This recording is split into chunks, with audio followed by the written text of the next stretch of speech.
Music, the sound of whip cracking against skin echoed, sharp and dry.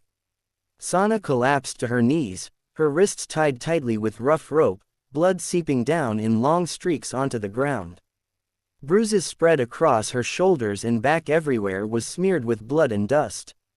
Each time she raised her head, the sunlight seemed to rip through her already burning eyes. In front of her stood Harlan, the man who once stepped into her mother's life with sweet promises, now panting as he held a whip. "That land belongs to me. Do you hear me? Sign it, Sana. Sign it and I will let you go." She struggled to catch her breath, her voice broken. "That land belongs to my mother." The next strike landed like steel. Santa screamed hoarsely. Her body crumpled, but her eyes refused to yield. Harlan threw the paper down into the sand, his voice dripping with venom. "Not signing. Fine. Let the sun do the rest." He let out a dry laugh, mounted his horse, and rode off. As his figure disappeared behind the dust, all that remained was the sound of the wind and the ragged breath of the abandoned Apache girl. Sana's skin burned. Her throat was dry as ash. Every breath felt like a knife. She looked up at the sky, her cracked lips trembling. "Mother, if you can see me, I know you would never forgive him." A distant sound of hoof beats echoed. Elias Halt, a lone rancher, pulled his horse to a stop, eyes squinting through the dust. He saw the body tied to the fence, and in that moment, something inside him stirred. He dismounted, drew his knife, and cut the ropes to free her. Elias clenched his jaw and lifted her onto his horse. The sun was still scorching, but now there was someone carrying her away from that hell. The evening wind swept across the prairie, carrying the scent of burning dry grass. Elias urged his horse forward, each stride heavy and steady. On the saddle, Sana lay motionless, her wrists raw from rope burns and her collar soaked in blood. Her black hair clung to her shoulders, swaying slightly with the horse's movement. When they reached the cabin, Elias gently laid her on the wooden bed, then fetched rainwater from a barrel and began cleaning each wound. Every time the damp cloth touched her scorched skin, Sana let out a faint moan. Her eyelids fluttered, but she did not wake. The lamplight cast shadows across Elias's face, a sun-hardened face with sharp bones and steel-gray eyes that looked worn and weathered. He paused, staring at the rope marks on her wrist so deep the flesh had split with grains of sand still trapped in the blood. His jaw tightened. That familiar feeling surged: blood, burnt skin, and helplessness. He had once carried a woman just like this, his wife, who had died in a fire set by raiders during an attack on their ranch. Since then, Elias Halt had lived like a shadow, a wooden cabin, a Winchester rifle, and fields no one visited.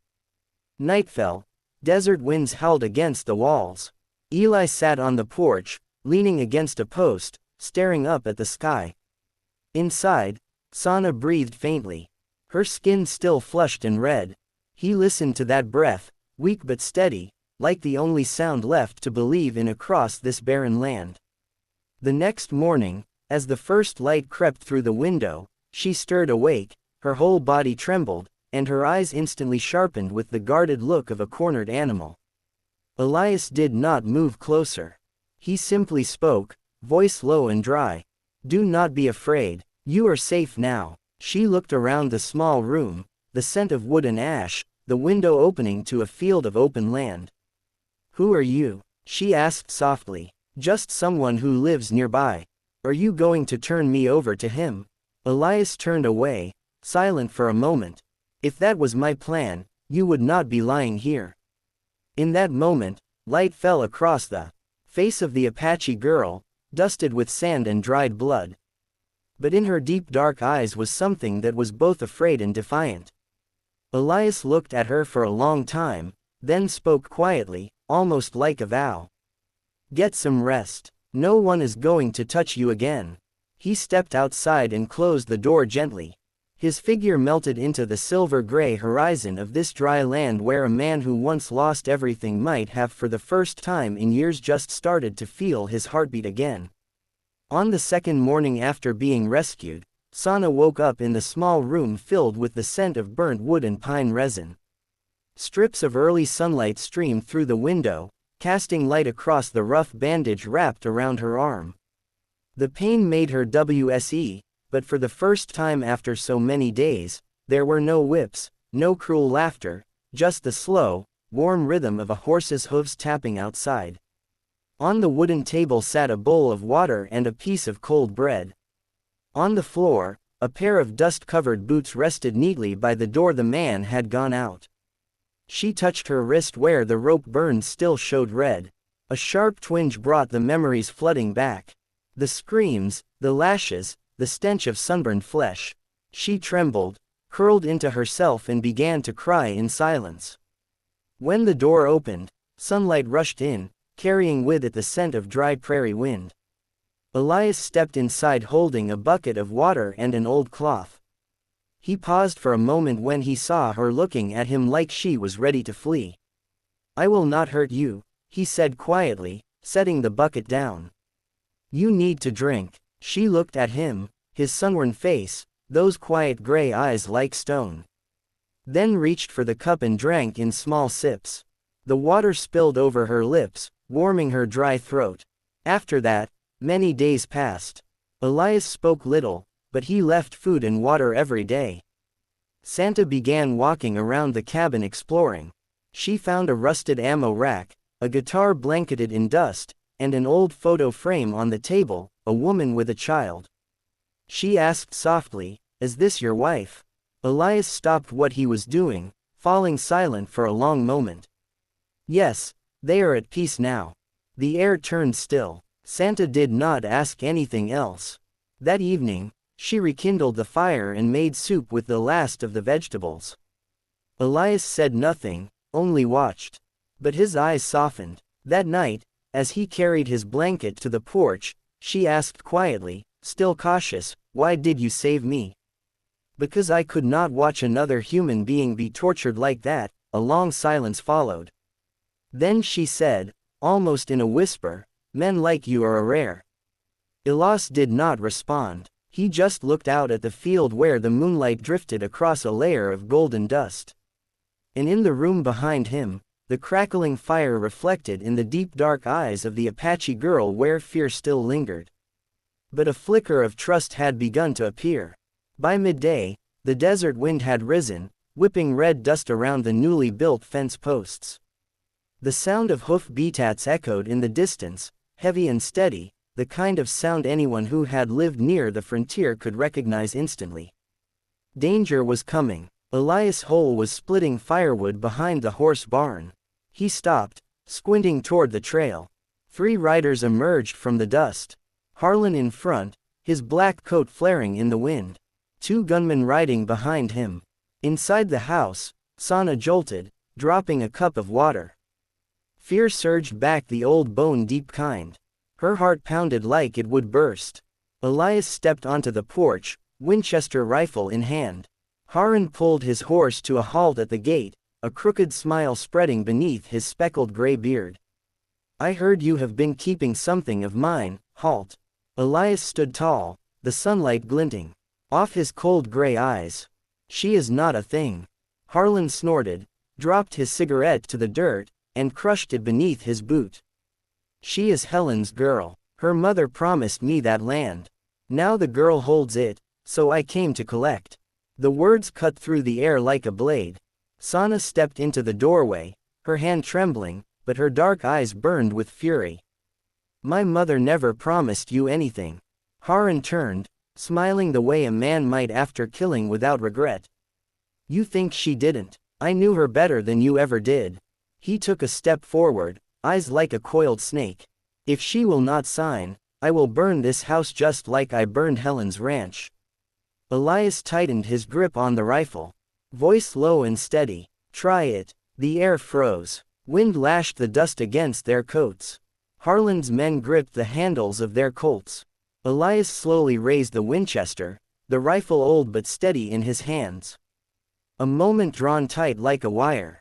Harlan let out a short laugh, tugged at his reins. "No matter. Let us see how long you can keep her."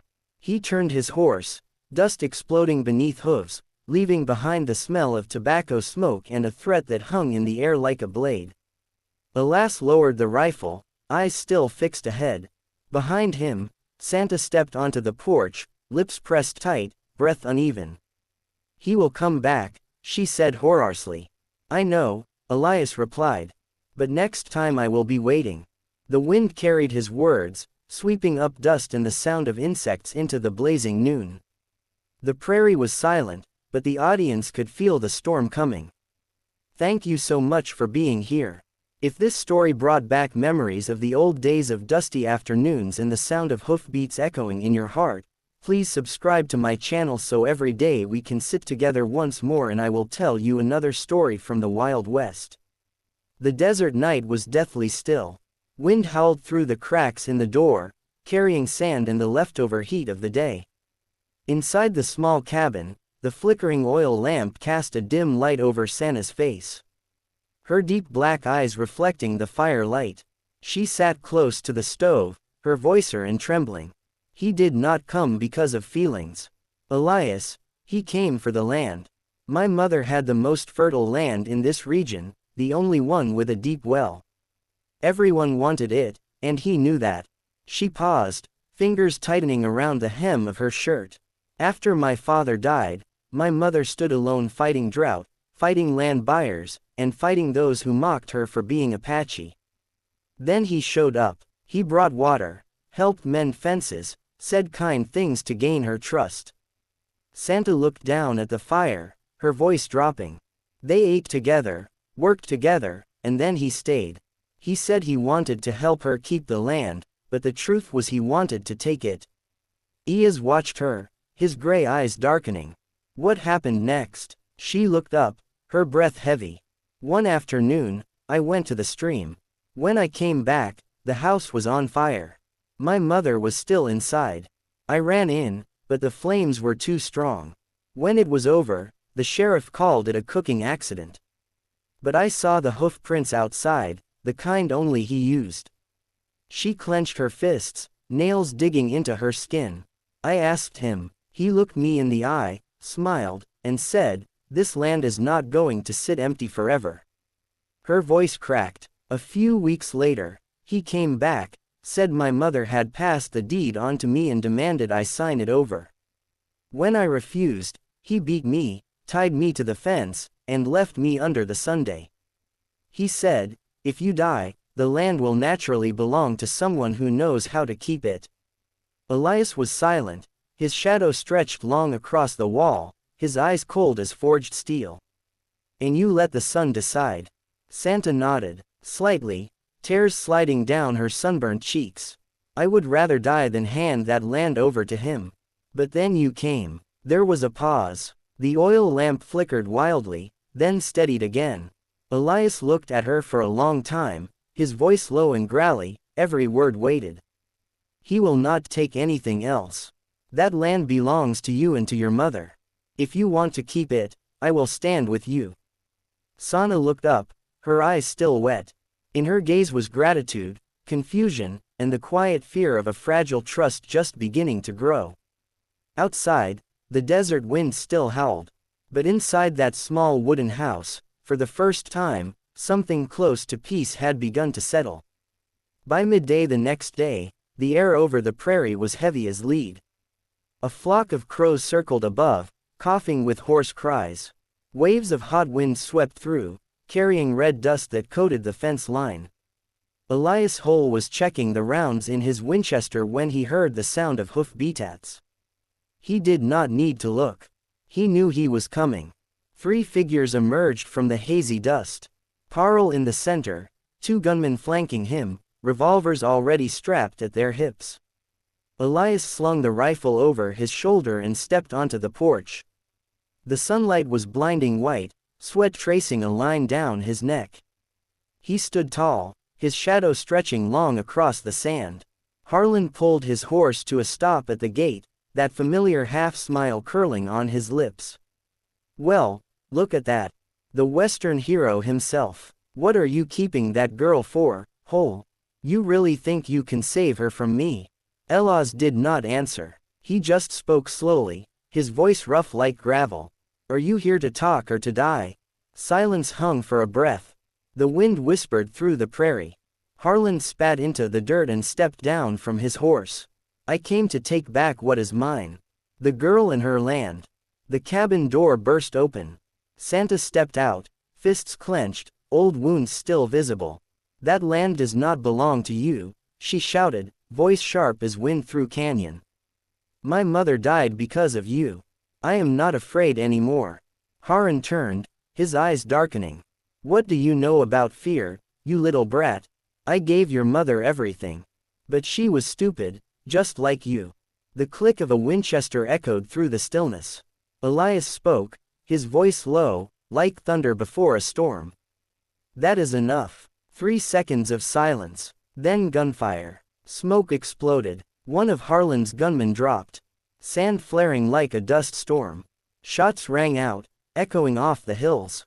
Elias dove behind a crate, and returned fire. A bullet tore through his shoulder, staining his shirt with blood. Sana screamed, grabbed the Colt on the table, stepped outside, and fired twice. The shots cracked sharp. The second gunman hit the ground. Harlan shouted, raising his gun, but Elias was already on his feet. Rifle aimed straight at the man's chest. Nowhere left to run, Briggs. The man backed away, breathing hard, sweat and dust mixing on his face. You will not shoot me, Hole. You are a soldier. You fear guilt. Elias tightened his grip, rifle steady. I do not fear, but she deserves to see justice, not blood. He swung the rifle, the wooden stock slamming into Harlan's face. The man collapsed, blood mixing with sand. Elias bound his hands with the same coarse rope that had once tied Sana. Sana stepped forward, her eyes blazing at the man who had killed her mother. This land does not belong to you, and it never will. The wind rose, swirling red dust around them. Elias stood beside Sana, gazing toward the horizon, where the sun poured down like molten steel. The fight was over, but something in their eyes had changed forever. The evening fell slowly, the sky turning the color of deep bronze. The scent of gunpowder still lingered on the wind. Harlan lay collapsed in the yard, hands tightly bound, blood soaking into the red dust. The sound of hoof beats echoed again. 3 riders approached Sheriff Colton and 2 ranchers beside him. The sheriff's face tightened as he took in the scene. Elias standing tall, blood soaking through the shoulder of his shirt, and Santa standing still, her black hair tossed by the wind, damp with sweat and dust. What happened here, Hole? The sheriff asked, his voice low and weary. Elias answered plainly, each word solid and firm. I only did what he forced me to do. The sheriff knelt down, examining Harlan. The man was still conscious, grinning with a rasp, blood at the corner of his mouth. I was ambushed. They tried to steal my land. Before he could say more, Sana stepped forward. Her eyes were dark as midnight. Her voice but steady. No one stole anything from you. This land belonged to my mother. I have the deed signed when I was 16. She pulled out an old folded paper, edges scorched. Ink faded by smoke. Elias had found it in an old trunk. The only thing that had survived the fire all those years ago. The sheriff unfolded it. Read carefully. Then he looked up at Elias, at Santa, and finally at Harlan. His eyes were cold as steel. That is enough, Briggs. You are under arrest for attempted murder and unlawful seizure of property. The 2 ranchers grabbed Harlan and pulled him to his feet. He kicked, shouted, his voice raw. This is my land. I gave everything for it. And you, halt, you are just a washed-up failure holding land for a filthy savage. Elias said nothing. He simply stared, eyes gray and unwavering. Then he spoke quietly. No, I am just keeping a promise and delivering justice. The sheriff tipped his hat to Elias, then led the group away. As the dust from the horses faded, the prairie fell silent once more. Santa stood still, fists clenched, eyes glistening under the golden light of sunset. You saved me, Elias. But more than that, you brought back something I had lost, my will to live. He stepped closer, slowly, placing his calloused hand on her shoulder. No one should die because of another man's greed. Sana, you and this land both deserve to live. The evening breeze swept past. The last light of day fell on the two of them, upon wounds still bleeding, upon the deep black eyes of the Apache girl, and on the solemn face of the man who had known too much loss. All was silent, save for the wind whistling through the fence posts like the sigh of a mother long gone, finally able to rest. The first rain came in the afternoon. Each drop landed with a soft patter on the old tin roof, then turned into a downpour, washing away the red dust that had clung through the long drought. The air, once thick with gunfire and tension, now felt as light as a new breath. Elias Holt stood on the porch, looking out over the field, where there had once been blood and rope. Young grass now sprouted. The broken fence had been rebuilt. The horse stable had a new roof. In the rain, the smell of wet earth rose sharp and rich. The scent of life he had once believed he would never breathe again. Inside the cabin, Santa lit a fire. The flickering flames danced across her sun-kissed face, casting light over the faint scars on her shoulders and wrists.